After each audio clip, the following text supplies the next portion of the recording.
A pleasant day to everyone. This is Dr. Narciso, your subject teacher for the subject CBM 121 entitled Strategic Management. In the previous video, we had discussed about the external business environment, and in this video, we will be discussing about Big Picture A, Unit Learning Outcome D, which focuses on analyzing an organization's internal environment and how it was used to maintain a competitive advantage. Do recall that it is a must to consider both environment and strategic management since both of it influences the direction and progress of the business. Strategic change can be triggered by the internal and external factors. So in this section, the most essential terms relevant to the study of internal environment was operationally defined in this meta-language to establish a common frame of reference. So let us begin with the term internal environment. This comprises of those conditions internal to the organization, including the organization's strategic resources, abilities, and management capabilities. So in other words, the internal environment refers to the culture, members, events, and factors within an organization that has the ability to influence the decisions of the organizations, especially the behavior of its human resource. Okay, so second, we have a resource-based view of strategy, or RBV. So this is based on the view that competitive advantage and superior performance are based on the internal management of strategic resource. The resource-based view, or RBV, takes an inside-out view or firm-specific perspective on why organizations succeed or fail in the marketplace. Third one is the VRIO framework, or the value, rarity, imitability, and organizational support. So this is a mnemonic that identifies 4 key criteria for assessing which capabilities are strategic.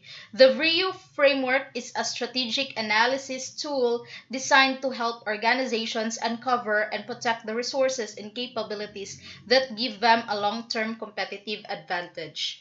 Then, the core competencies are organization-specific abilities that an organization's people have, which enables them to sustain competitive advantage and superior performance. This also is the resource and capabilities that comprise the strategic advantage of a business. Next is the dynamic capabilities, which allows an organization to renew, recreate its strategic capabilities, including its core competencies, to meet the needs of a changing environment. So it is the capability of an organization to purposefully adopt an organization's resource base. So another is the organizational learning, which is broadly of 2 kinds. The incremental, based on the organization's experience of routine working and existing knowledge, which is called exploitative learning, and innovatory, based on unfamiliar working and new knowledge, which is called exploratory learning. Thus, organizational learning is the process of creating, retaining, and transferring knowledge within an organization. Okay, so in this slide, I will discuss elaborately how internal factors can impact a business. Mastering some of the forces that impact your business is more challenging than handling others. The internal business environment comprises of factors within the company which impact the success and approach of operations. Unlike the external environment, the company has control over these factors. So it is important to recognize potential opportunities and threats outside the company operations. However, managing the threats, or managing the strength and internal operation, is the key to business success. So let us now discuss the internal environment factors. The resources of the organization are important for internal environment factors. So it can be discussed under 5 broad heads. So let us tackle first about the first internal environment now, which is the resources in the organization. So we have different types of resources. First is the physical resources. Physical resource include land and buildings, warehouses, all kinds of materials, equipment, and machinery. So examples are office buildings, computers, furniture, fans, and air conditioners. So the location, design, and layout must be in consideration. That is why SM malls always consider a big parking area since their target market are the rich, aristocrat, or those who are in the middle and top of the pyramid. Okay, we also have this human resources. Human resources embrace all association of employees from the top to the lowest level of the association.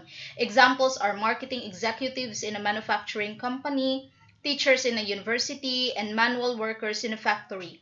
Maintaining a good employee-employer relationship is vital since it contributes to having a peaceful work relationship. Human resources are the capital and asset of an organization. They are the frontliners in the business. Richard Branson, the owner and founder of the Virgin Airlines, said, "Clients do not come first, employees comes first. If you take care of your employees, they will take care of the clients." Okay? Okay, actually, many companies forgot that they have an internal customer, which are the employees, that must be first to be taken care of.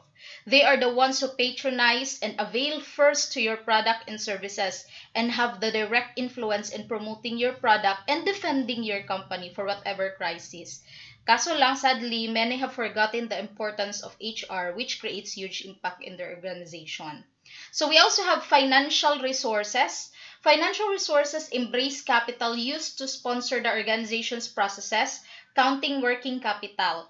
Examples are reserve investment by funds, profits owners, and revenues received. This resource is crucial since this is the reason why the company exists in the first place. Money is a prime factor, and in diversifying your product, money is the main consideration as it is important in any investment plan. We also have informational resources. Informational resources encompass usable data needed to make effective decision. Examples are sales, forecasts, price lists, and suppliers and market-related data, employee profile, and production reports. Having this complete set of data record is a big help to the company in case of fire accidents, calamity, etc. You can always retrieve your record online and business can still go on. So, dili mag-stop ang business tungod kay nangawala ang mga records. So, just like for example, there is a school nga recently lang nasunog sa Davao. So, if they don't have any database, for example, so all the records of the students will be wiped out. So, how can they be able to give them credentials if ever that they don't have any databases? So, that's why it's crucial, no, ang informational resources. Then, we also have technological resources. So investing in different technological resource matters. Some even engage in robotics to easily and uniformly produce standard product. To outcompete your rivals, investing in such must be considered. Example, are you familiar with Holcim Cement? So they are really considering robotics in their company.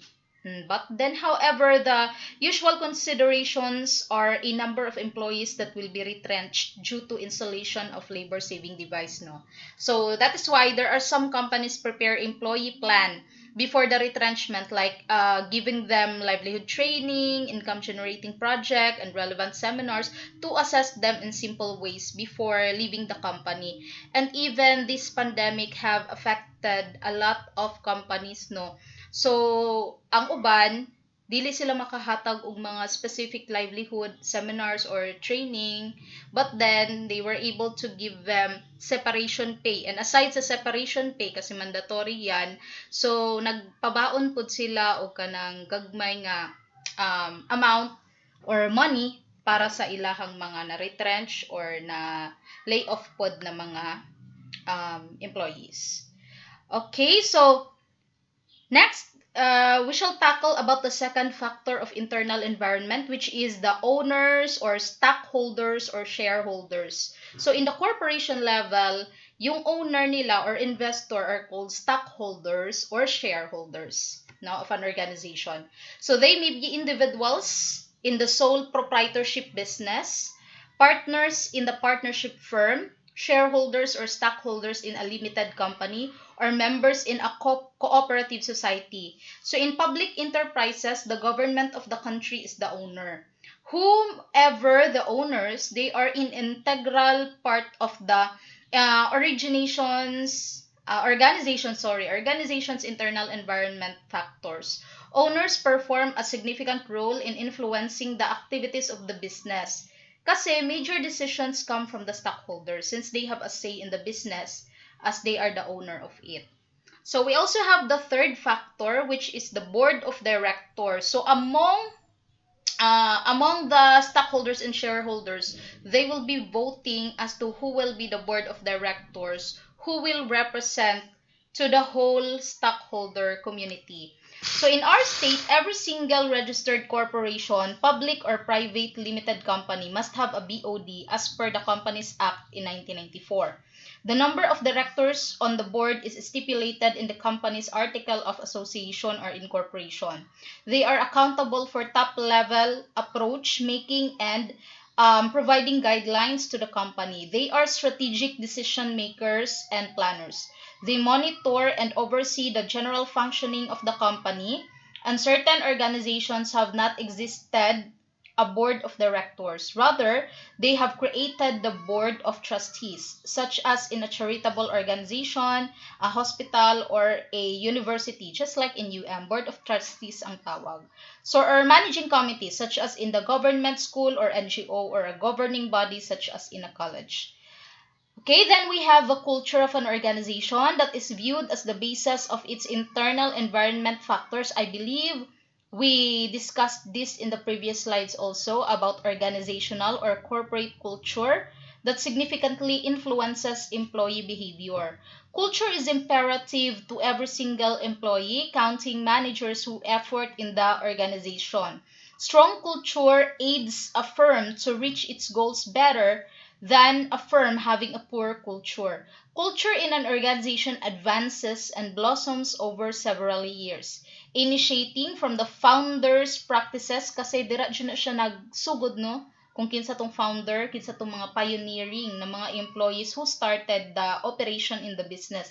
So the culture is rooted from their actions. Since culture is a vital internal environmental apprehension for an organization, managers need to recognize its influence on organizational activities. Okay, then finally, the organization's image or goodwill is about the status of an organization that is an actual cherished intangible asset. Goodwill or high reputation develops a promising image of the organization in the minds of the public, so to say, in the customer's minds. So no reputation cannot create any positive image. A negative image abolishes the organization's efforts to appeal to customers in a competitive sphere. I think we discussed this in the previous video about having the CSR. Some may engage in charity works, yun, CSR, donations, and provide employee development plan to attain this kind of image, no? Customers nowadays are particular in patronizing companies with good image, who practices business ethics and produced an environmental friendly product or services too. So an organization situation, whether business or any other type of organization, is expressed in terms of its internal and external environment or factors. When an analysis is made of both the types of internal and external environment, managers can have a clear idea of the organization's overall situation. Kaya nga it was emphasized na dili pwede na external lang yung focus natin or internal lang yung focus natin. It should be both, no? External environmental factors exist in the exterior of the organization and hence depict the external situation. The internal environmental factors reside inside the organization and therefore portray the internal situation. Internal environmental analysis, or some prefer to demand it modesty, internal analysis, helps managers identify the internal strengths and weaknesses in respect to the various internal environment forces or factors. The analysis is made of every one issue in diverse zones of the organization. Okay, the next topic is about the resource-based view, or RBV, is a managerial framework used to determine the strategic resource a firm can exploit to achieve sustainable competitive advantage. So the core idea of the theory is that instead of looking at the competitive business environment to get a niche in the market or an edge over competition and threats, the organization should instead look within the resources and potential. So it already has been available if it is available. So yun, ang resource-based view of strategy, it is a kind of strategy which can be classified in the internal environment, no? Kasi it is about using what you have inside sa organization. So that's why I can always relate this to the I can always relate this in the SWOT analysis or SWOT matrix. Kasi there are two types of environment also. So, yung internal environment, it is the controllable factors. That is the factor that you can do something about. While the external environment is about the uncontrollable factors. So, those are factors that occurs and you do not have any control about it.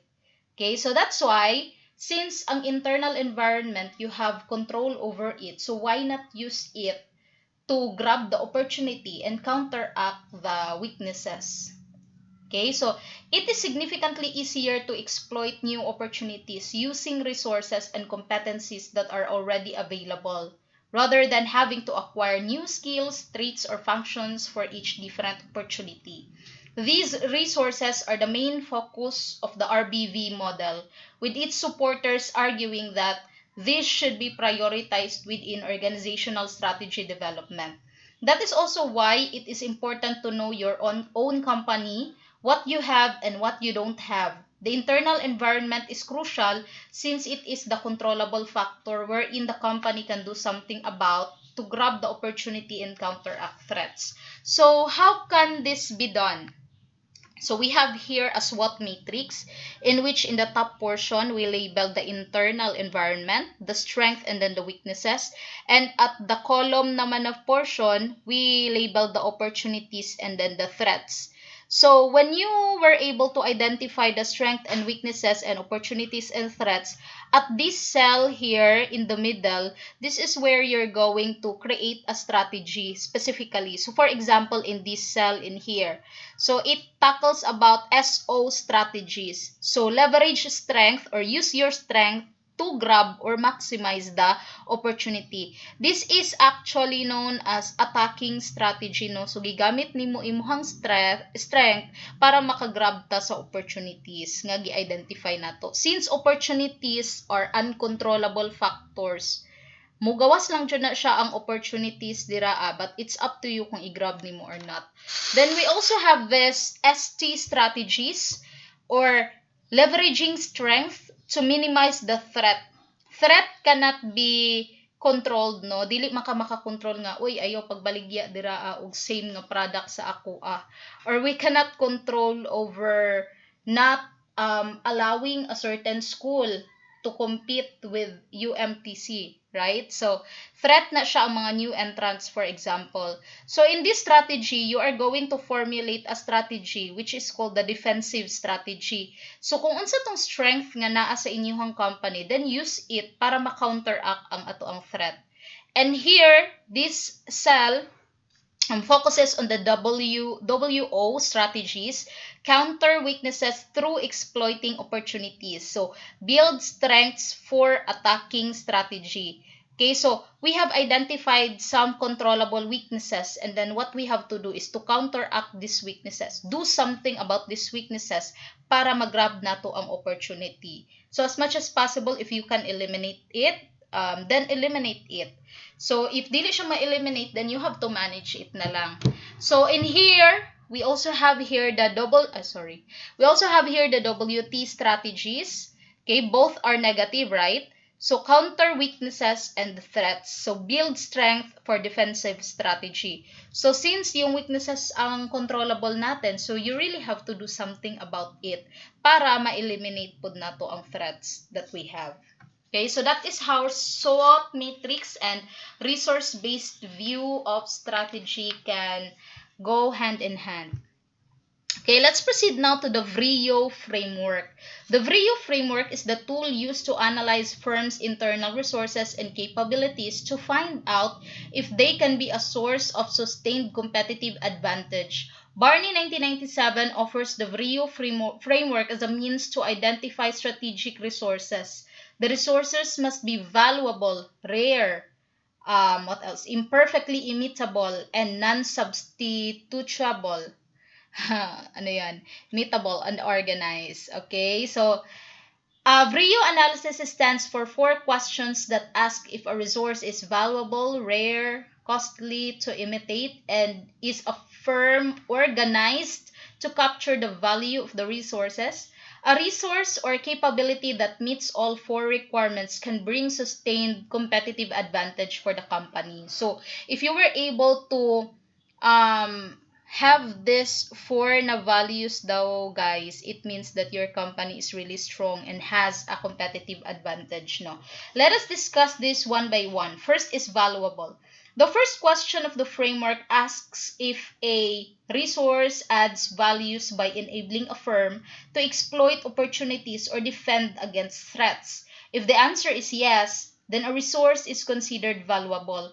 Resources are also valuable if they help organizations to increase the perceived customer value. This is done by increasing differentiation, offering another product, or and decreasing the price of the product. So that could be a strategy also. So the resources that cannot meet this condition lead to competitive disadvantage. So it is important to continually review the value of the resources because constantly changing internal or external conditions can make them less valuable or useless at all. Example, how valuable enrolling in UM is. The University of Mindanao is an ISO certified institution, meaning unlike other school, it internationally recognized. If you plan to work abroad, then your credentials will be considered by the company since it has an ISO certified stamp, no, ang credential natin. Kasi 'di ba some other countries degrade the Philippine educational system and they usually did not consider our degree as reliable and valid. So that is why choosing UM is the right option. So kaning pag engage nato into ISO certification, dako kayo ni siya tabang actually, labi na sa mga graduates. Okay, most of the graduates nowadays really venture on working abroad, right? So, by having this ISO certified na stamp sa atong credential, it means that we followed the international standards um, that was set by the organization na Organization for Standardization. Okay, International Organization for Standardization. Yun yung meaning ng ISO. Another is the rare, competitive parity. Okay, so resources that can only be acquired by one or very few companies are considered rare, right? Rare and valuable resources grant temporary competitive advantage. On the other hand, the situation when more than few companies have the same resources or uses the capability in a similar way leads to competitive parity. So this is because firms can use identical resources to implement the same strategies and no organization can achieve superior performance. So even though competitive parity is not the desired position, a firm should not neglect the resources that are valuable but common. Losing valuable resources and capabilities would hurt an organization because they are essential for staying in the market. So how rare is UM as compared to other school? So how? We have the term system wherein the semester is divided into two. So what? Diba? So, what if ganyan? Meron tayong term system. So what? Students can focus on studying 4 to 5 subjects only, unlike in semestral, who will study 8 subjects on all and all during exams. Another, UM offers 3 sessions for students to choose if they will enroll in morning, afternoon, and evening session. So other school doesn't have this. They have international schedule. Students adjust to the availability of the professors, while in UM, professors adjust to the student session. UM is student-friendly, most especially to those who are working. Okay, so I agree with that. So next is it is costly to imitate. A resource is costly to imitate if other organizations that doesn't have it can't imitate, buy or substitute it at a reasonable price. Imitation can occur in two ways: by directly imitating or duplicating the resource, or providing the comparable product or services or substituting. So a firm that has a valuable, rare, and costly to imitate resources can, but not necessarily will, achieve sustained competitive advantage. So Barney has identified three reasons why resources can be hard to imitate. Okay? Actually, UM is one of the leading HEIs in Mindanao. Some HEIs come to UM for benchmarking. And when you are benchmarked, it means that they perceive your school as high above them. Even international fellows comes to UM for a visit. So, is it really costly to imitate? Yes, it is. UM invests in software, MIS, LMS certifications, accreditations, and physical facilities for the student satisfaction. Even top-notchers in UM received cash incentives. Before yung top 1 naka-receive ng 1 million. UM invest in students actually, no? So, another is when you have your research published, yung mga thesis ninyo, you can also receive incentives in UM also. So, even top-notchers in not just in UM Main but also in UM Tagum, UM Digos, and even in the branches, no, they have received an incentive. And then, di ba, when you go to UM, we have in the lobby mga tarpaulin, nakatarp yung mga list of or mga persons who are top-notchers, and some of them are teaching in UM na. So, the institution sends student for research presentation, all expense paid. Just like when I went to Palawan with my 3 students for National Research Conference. So, all expense paid kami doon. Pati airfare. And just last year when I presented at Bali, Indonesia for my research presentation. So, all expense paid pa rin. So, international exchange program, we have some professors and students who were sent to Thailand, US, and other countries too.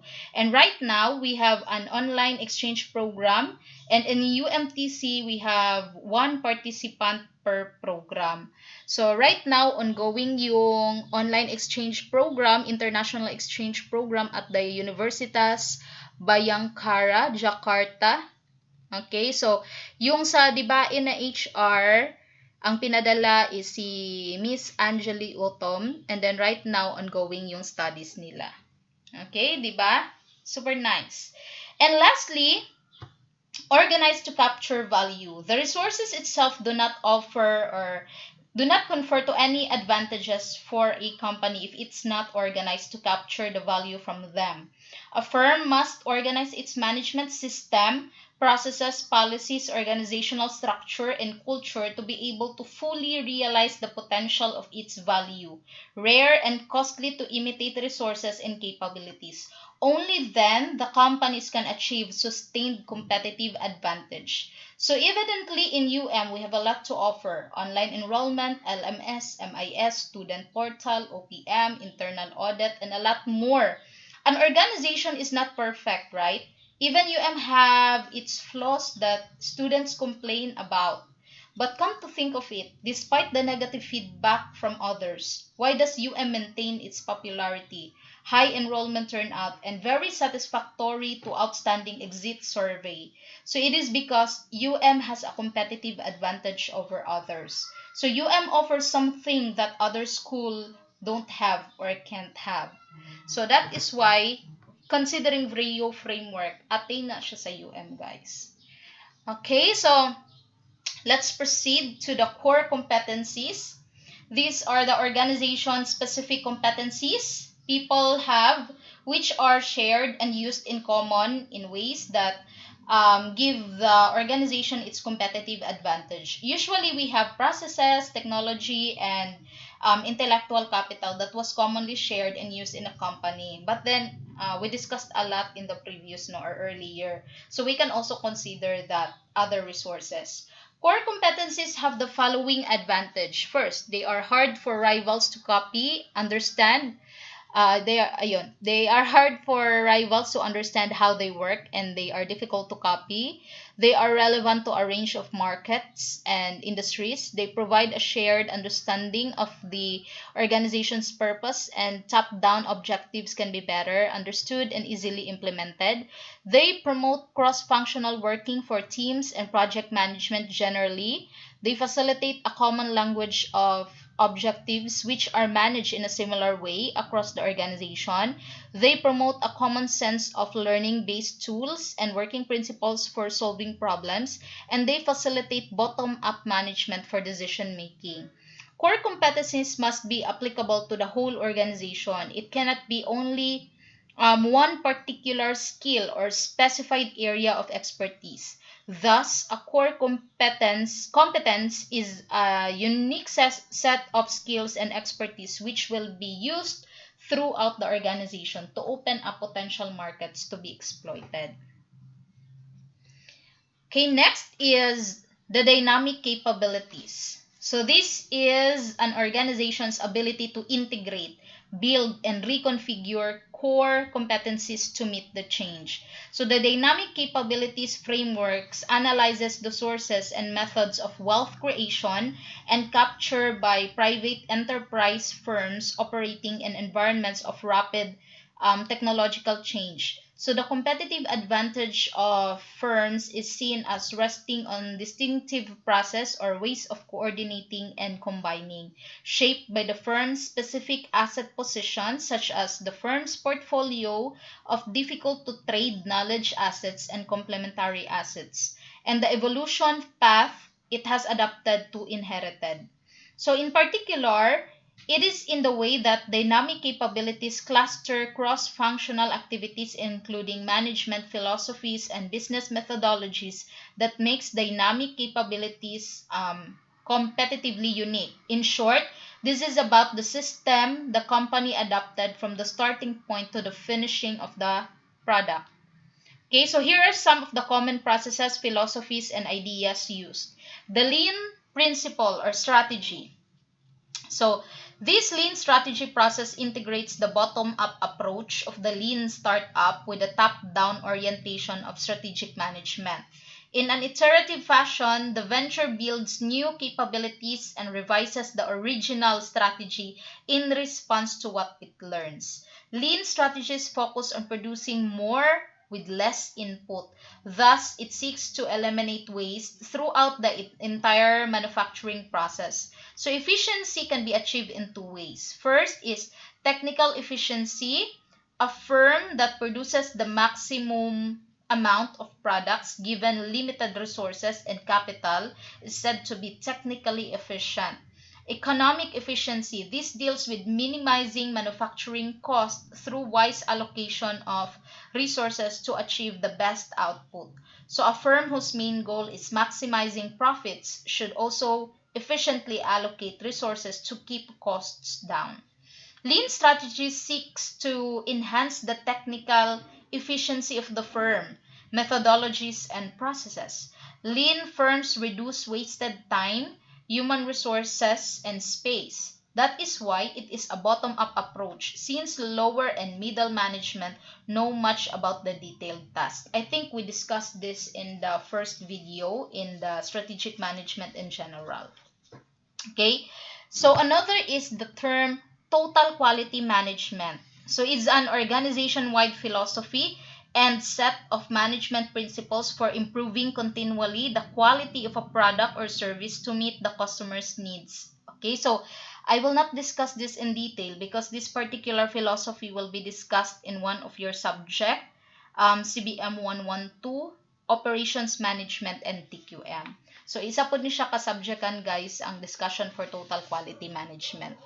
Okay, then we have the PDCA or Plan, Do, Check, and Act cycle, which is used for any business process, so including strategic management.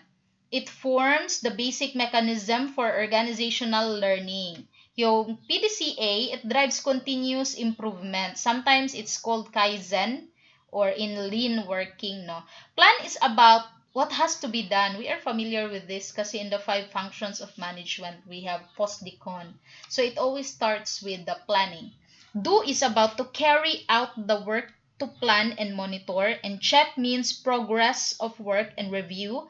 Act refers to required corrective action or amendment of the plan. And then the cycle starts over.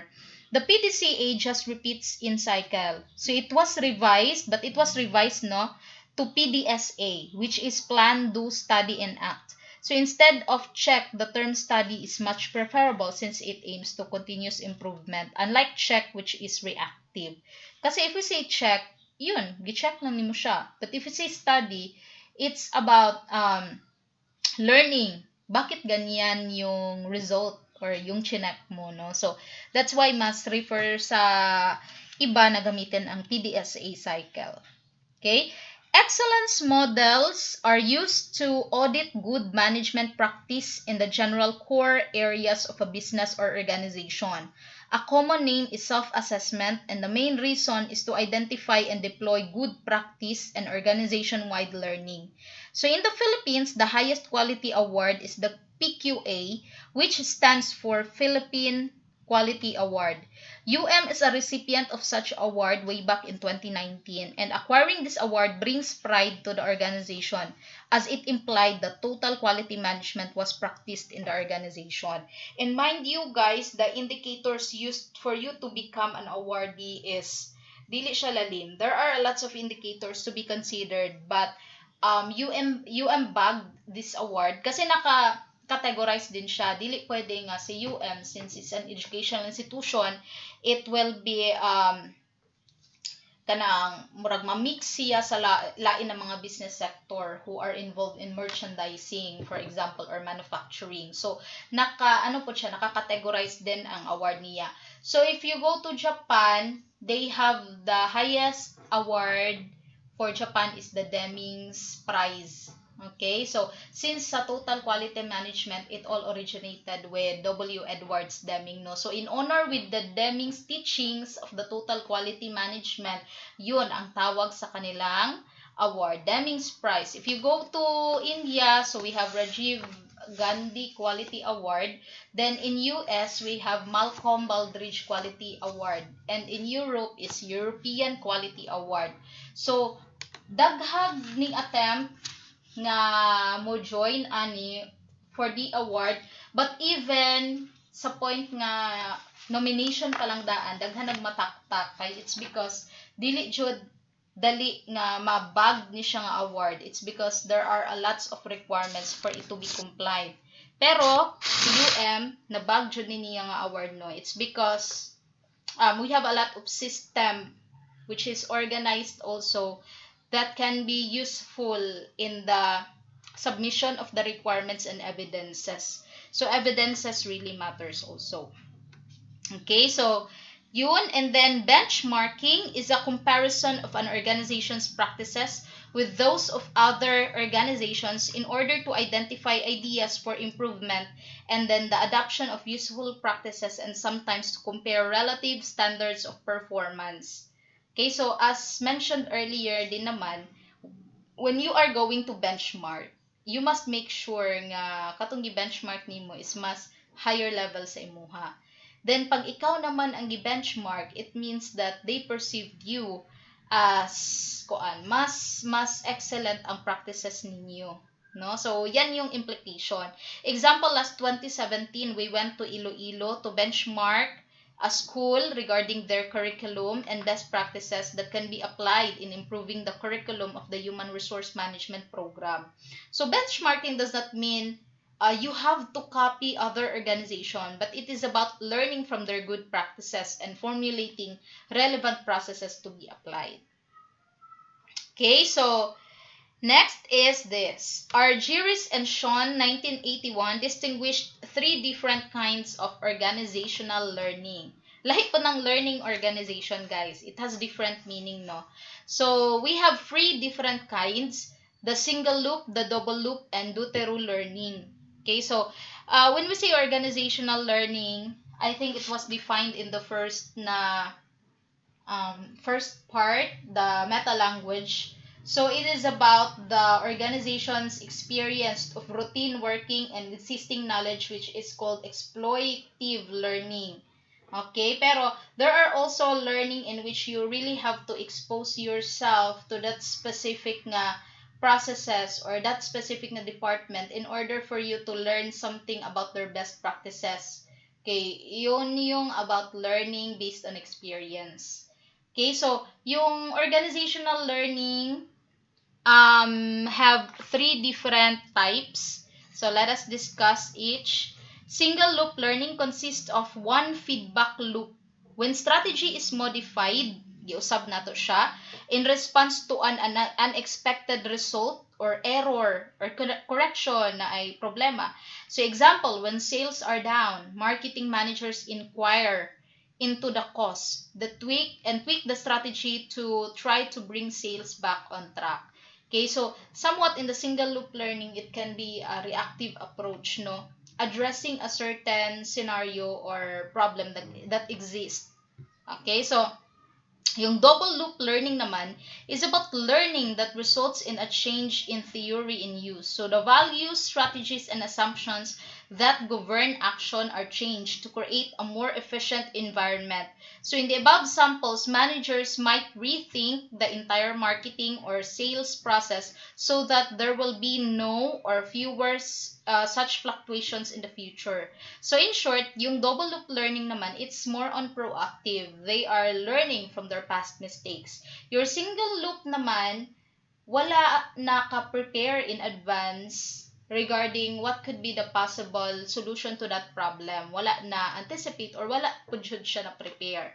Okay, so reactive siya kasi you are just going to address the current problem. While double loop learning, in case nga mag-occur ni siya nga problem, then you already have laid out what are your solutions about it. So that is double loop learning. And we also have the deutero learning, is a learning about improving the learning system itself. So this is composed of structural and behavioral components which determine how learning takes place. So essentially, deutero learning is therefore learning how to learn. OL can take place on three different levels, while single loop learning comes natural to any individual or organization. So special attention must be paid to the double loop and deutero learning. Okay, pang long term yung deutero learning kasi it entails nga mag-invest ka to learning and development, okay, or training and development, or mag-invest ka on series of workshop, or even mag-hire ka o mga consultants for the improvement of your systems and processes. Okay, so that is why it's mentioned that we should pay more attention to double loop and deutero learning kasi it's a proactive way of learning in an organization. Okay, so that's it for the unit learning outcome D, and I do hope that in your first examination you can have high scores, and if you have any questions regarding this topic, so do not hesitate to ask me during our video conference. Okay, thank you and God bless.